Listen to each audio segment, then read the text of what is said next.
مسلم کی حدیث میں ہے کہ عقبہ والوں میں سے ایک شخص حضرت حذیفہ سے جھگڑ رہا تھا اور حضرت حذیفہ نے اس شخص کو منافقین میں شمار کیا، تو کیا کسی کتاب حدیث میں اس شخص کا نام آیا؟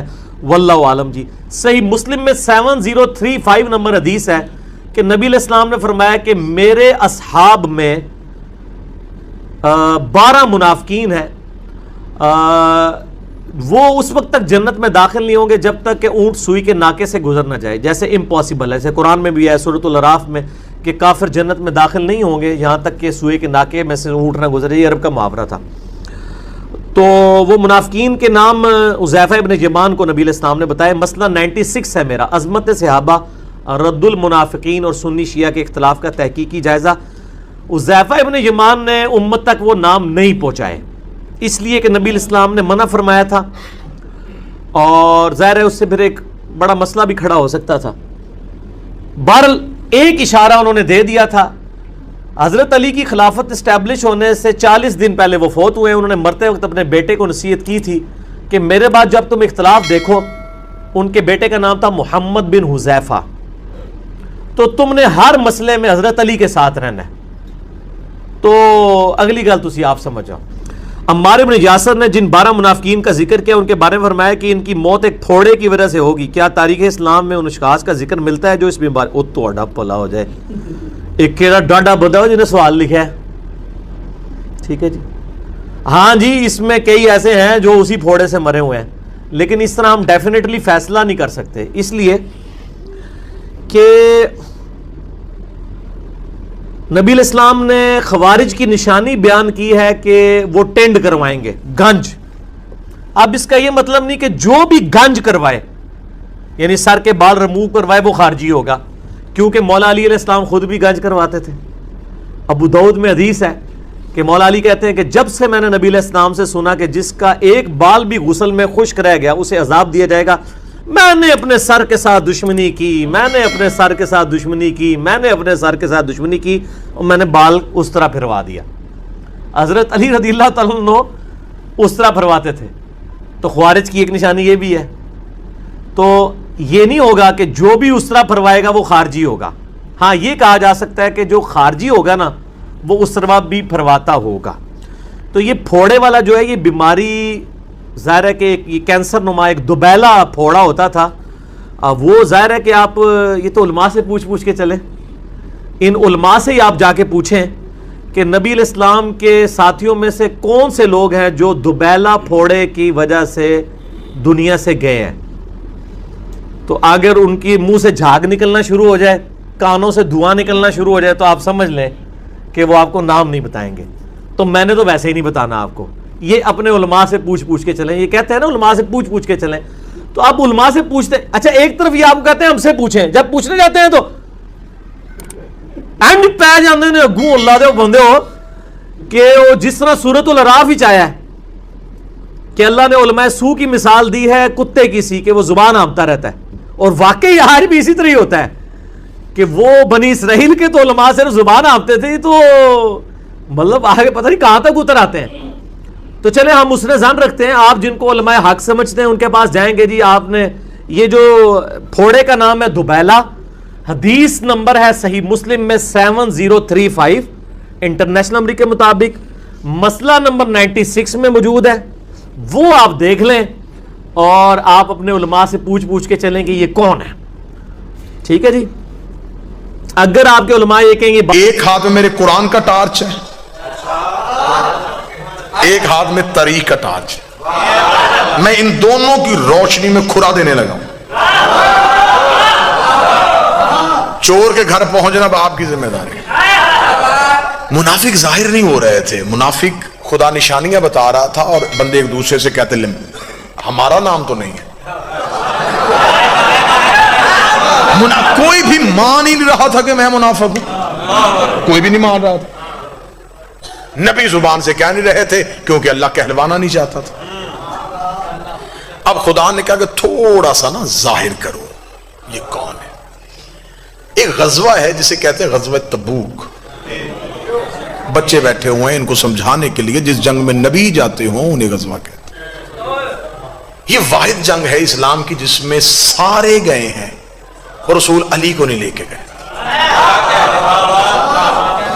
جب رسال سے ماما نے کہا جنگ کے لیے جانا ہے، سب گئے، سب نے تلواریں اٹھائیں، جنگ کا سامان اٹھایا، فوراً گھوڑے چھوڑے نکالے، تیار ہو گئے۔ جب تیار ہو کے قافلہ جانے لگا، رسول نے کہا یا علی آپ نے نہیں جانا۔ بندوں نے کہا یا رسول اللہ جانا جنگ پہ ہی ہے۔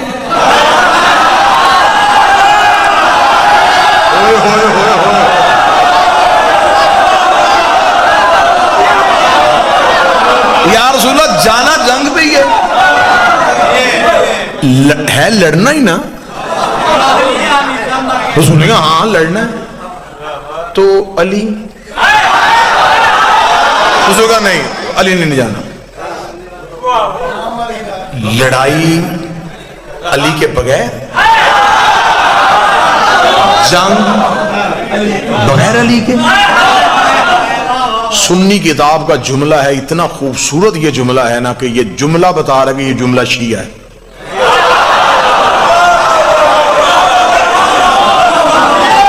دیکھیں ہم حقوق غصب کرنے والے لوگ نہیں ہیں، سنی کتاب کا جملہ مجھے شیعہ لگ رہا ہے کہ وہ جملہ بڑا بے باک سا جملہ ہے۔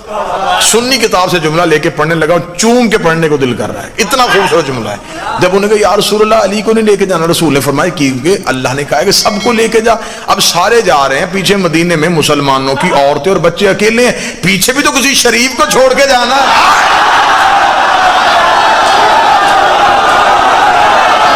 ہائے ہائے ہائے، بتاؤ جملہ شیعہ ہے کہ نہیں ہے؟ بسم اللہ۔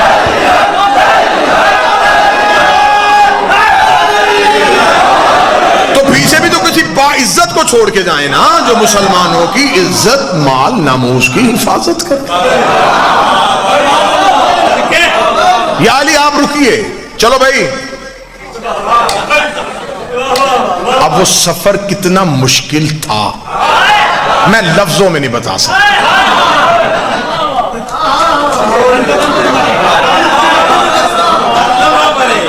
بندہ کسی اس گاڑی میں بیٹھا ہو جس کا پتا ہو کہ اس کا انجن فیل ہے، تو وہ سفر ہنستے ہوئے ہوتا ہے، کوئی چپس کوک پیتے ہوئے گزرتا ہے۔ یا اللہ یا اللہ، بس یہ سفر وہی تھا۔ ڈرے سہمے جنگ علی نہیں، مدینے سے نکل کے بھی مڑ مڑ کے مدینے آخری بار شہر دیکھ رہے ہیں، پتہ نہیں آؤ ہو کہ نہ بچے یا نہ بچے۔ یہ بڑا، اب اس میں اللہ کا منصوبہ کیا تھا؟ منافق کو ظاہر کرنا تھا۔ تقریر کا پہلا جملہ یہ میری پرکار ہے اور اسی پہ میں نے گھومنا ہے۔ کافر چاہتے تھے کہ علی ہٹے تاکہ محمد پہ حملہ ہو، اللہ تبوک میں چاہتا تھا کہ علی ہٹے تاکہ یہ محمد پہ حملہ کریں، منافق ظاہر ہو۔ یہ علی کے خوف کی وجہ سے سہمے ہوئے ہیں، ذرا علی کا خوف ختم کرو۔ علی مدینے رہ گئے، یہ جنگ کے لیے جنگ ہونی نہیں تھی، وہ نہیں ہوئی۔ جو سامنے لشکر تھا انہوں نے لڑنے سے انکار کر دیا، وہ واپس پلٹ گئے، آدھے رستے سے رسول واپس آ گئے۔ جب رسول واپس آئے تو اب تسلی ہو گئے بندوں کو کہ اب بچ گئے۔ اب جب تسلی ہو گئی کہ اب بچ گئے، تب انہوں نے کہا کہ اب یہ نہ بچے۔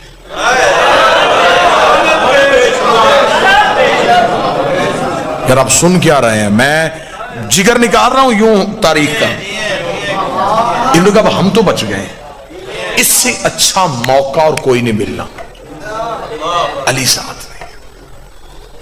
اب جب تبوک سے واپس پلٹے تو ایک پہاڑی ہے جس سے گزرنا تھا، اس پہاڑی کو کہتے عقبہ، عین کاف بے یا، عقبہ۔ اس واقعے کو کتابوں میں واقعہ عقبہ کے نام سے یاد کیا گیا۔ حوالہ نوٹ کرنا چاہیں تو شواہد النبوت عبد الرحمن جامی کی کتاب ہے۔ سنی کتابوں کا اگر آپ چاہیں گے تو اس منبر تک تو میں ڈھیر لگا سکتا ہوں۔ اہل سنت کتابوں کا حوالہ اس واقعہ عقبہ کے بارے میں. جب وہ عقبہ کی پہاڑی تھی تو نوجوان جو بچے تھے، عقبہ اتنی تیز پہاڑی تھی کہ اس کی چڑھائی اور اترائی بڑی مشکل تھی. سیدھی چڑھائی تھی، سیدھی اترائی تھی. جب عقبہ پہاڑی کے قریب پہنچے تو تب تک شام ہو چکی تھی. جب شام ہو گئی تو منافقین نے مل کے مشورہ کیا، اس سے اچھا اور نادر موقع نصیب نہیں ہونا. علی نہیں ہے، رسول تنہا ہے. ایسے کرتے ہیں کہ جب رسول عقبہ کی پہاڑی کے بالکل اوپر جائیں تو رسالت مآب کی اونٹنی کو پہاڑی سے دھکا دے دیں. سنیے گا، جب ہم پہاڑی سے دھکا دے دیں گے تو قتل کسی کے سر پہ نہیں آئے گا، ہم کہیں گے یہ حادثہ ہوا. یہ محض ایک حادثہ تھا. اتنی خطرناک پہاڑی تھی، رسول کی اونٹنی کا پاؤں پھسل گیا. توجہ اب آپ نے پوری میری طرف کرنی ہے. اب کھورے کا ٹائم آیا تو آپ ادھر ادھر دیکھنا شروع ہو گئے.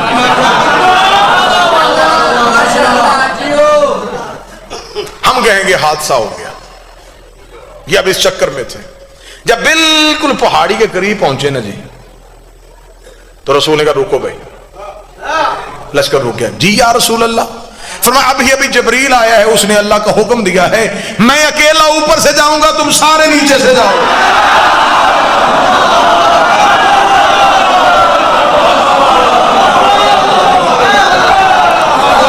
بھائی تدبیریں صرف یہ تو نہیں کر رہے تھے نا، وہ بھی کر رہا تھا. منافقین نے کہا دیکھیں یا رسول اللہ، آپ کا حکم ہے، اللہ کا حکم ہے، ماننے کو تیار ہے، رستہ بڑا خطرناک ہے، یہ آپ سے اکیلے کیسے ہوگا؟ فرمایا اللہ نے جنہیں لے کے جانا ہے ان کا نام بھی بتا دیا. کون جا رہا ہے؟ فرمایا حذیفہ یمانی اور عمار یاسر.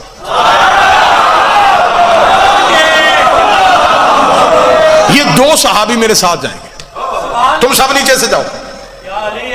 عمار، جی یا رسول اللہ. میری اونٹنی کی مہار پکڑ. لفظ سننا، بالکل بعین ہی واقعہ پڑھنا. رسالت مآب نے فرمایا کیونکہ رسول پاک اپنی سواری کے لیے چابک یا تازیانہ استعمال نہیں کرتے. رسالت مآب نے فرمایا حذیفہ تیرے پاس تیری سواری کا چابک ہے؟ جی یا رسول اللہ ہے. وہ نکال لا. کیوں؟ میری اونٹنی کو پیچھے سے ہانکنا.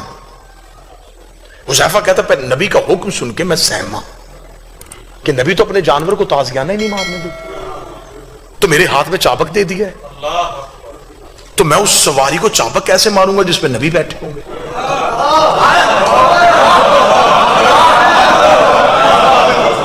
اسے کہتے ہیں صحابیت.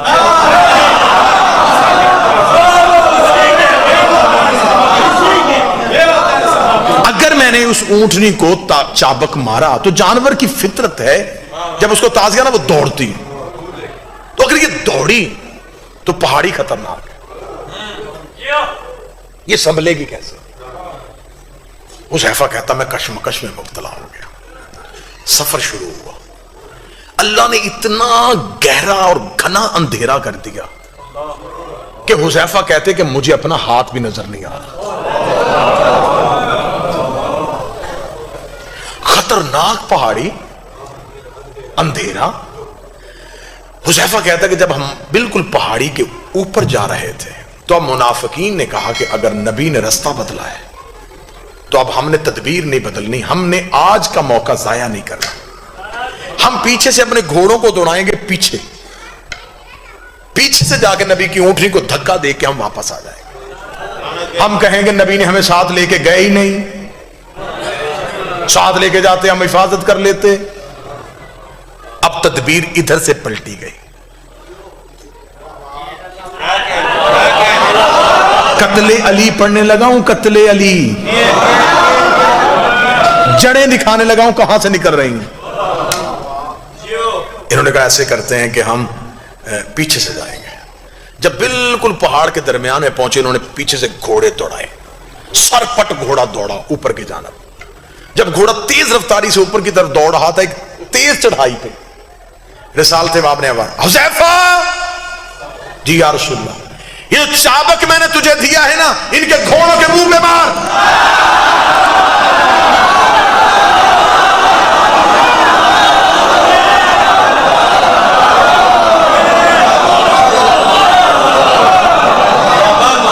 حذیفہ کہتا ہے کہ میرا سانس پھول گیا.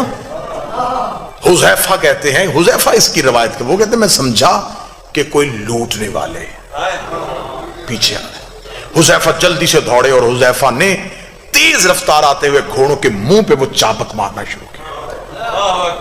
اب بہتر سمجھتے ہیں بزرگ, بہتر اس کی گواہی دیں گے کہ جب گھوڑا تیز اوپر چڑھ رہا, اوپر سے اس کے منہ پہ مارا جائے, اسے رجسٹ کیا جائے, تو وہ اسی تیز رفتاری سے پیچھے کو پلٹ.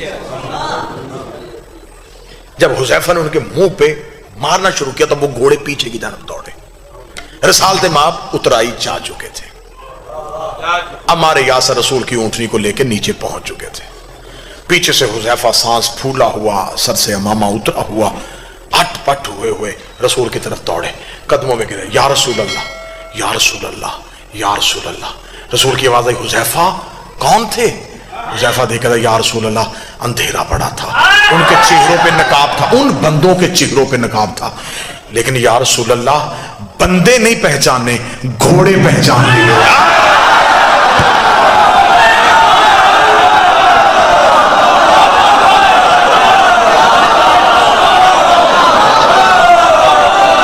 گھوڑے پہچان لیے.